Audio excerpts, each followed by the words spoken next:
Yes, I am pleased to have as our guest today Maurice Flanagan. He's the Executive Vice Chairman of Emirates Airline and Group, which you were honored yesterday at the Global Travel and Tourism Conference uh, for the effort of bringing WTTC Summit to Dubai after 5 years of sitting on top of them, I guess. It was 6 years of struggle to get this going. But the timing is right, actually. Earlier wouldn't have been as good as now because you can see the developments. You see Dubai of the future taking place now more clearly than they could have done even last year. You can see the Metropolitan Railway taking place. You see the new bridges, new tunnels, all that kind of thing, to relieve Dubai of this quite tough traffic congestion it has at the moment. You were telling me earlier, for those who don't know, and maybe you can help because I'll get the figures wrong, of the growth that Emirates Airline is experiencing and the number of aircraft you have purchased and for the next few years. What's this growth that we will see? It's some airlines can't understand it. They think there must be some trick in there. But my chairman, Sheikh Ahmed, and I were given $10 million by Sheikh Mohammed to start the airline in '85, and he said, don't come back for any more, and don't expect any protection against competition, no subsidy, no big injection of capital. It's been like that right from the start. So the rules of the game are quite rigorous. Against those rules, no input of capital from the owner, no protection against no help, no subsidy of any kind whatsoever. And no protection against competition. They're rigorous rules of the game, and you really need to be smart to survive under those conditions. The only other airline that has anything approaching that, I think, is Singapore Airlines, who also have open skies. They're wide open to competition. So in the first 10 years, the airline grew at an average of 30% a year in capacity. That's tenfold growth in 10 years. It's running about 16 to 20% a year now for a very much higher base. And will continue. We now have 112 aircraft. They're all big aircraft, we have no small aircraft. We have no domestic traffic, it's all international. In August, with a bit of luck, we'll get our first Airbus A380.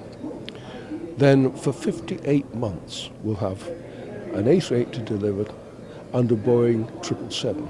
That's two big aircraft a month for the next 58 months. It won't stop there.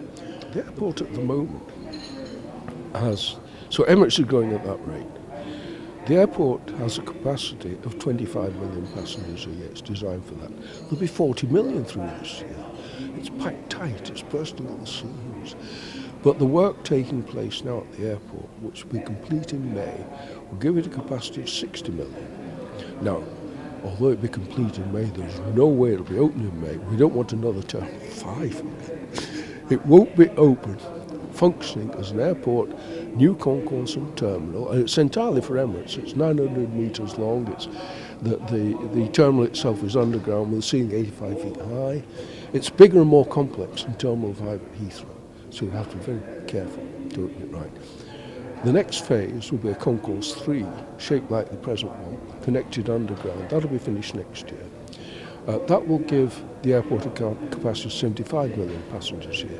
We expect to hit that sometime between 2012 and 2015. That's Emirates and all the other airlines coming through here. For example, Heathrow, we have 5 flights a day. They're overflowing. From New York, we have 3 flights a day overflowing. 2 points in Australia, we have 49 points to various Australian cities a week now. We'll build up to 80 a week. So we've got to, that capacity is needed. And we don't order a single aircraft unless we know what we're going to do with it. We're short of capacity at the moment.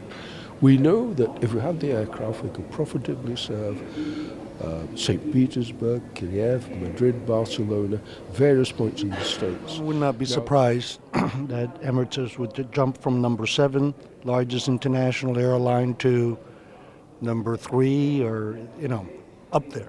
I won't be at all surprised with these mergers, these monster mergers going on. And I just wonder how they will work out because they're too big. Airline economies of scale go backwards after what's been described as a relatively low point because they're extremely complex businesses. And after a certain point, Administrative complexity increases exponentially with scale. You start arithmetically like everything else. The top of the organisations usually starts not so much with the bottom but with the middle.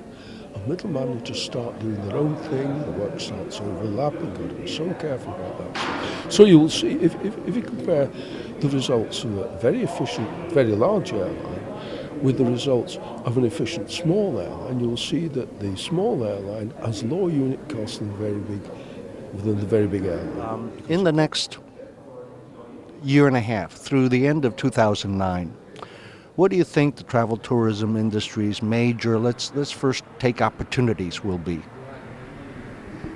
Opportunities, the expansion of travel and tourism to places that aren't, I don't think, fully exploited, if that's the right word to use, at the moment. Australia, for example. Australia has a huge travel and tourism product, which I don't think, it's important for me to say so, I don't think they've set the sights quite high enough. And tourism to the Gold Coast, we fly to Brisbane, has gone up by leaps and bounds. Not only that, but investors from this part of the world have started investing in the Gold Coast. So, places like that are emerging, I think, rather more strongly. I think the United States as a destination for tourism could be very, very attractive. I don't know if they've exploited it quite as much. I think Canada could too.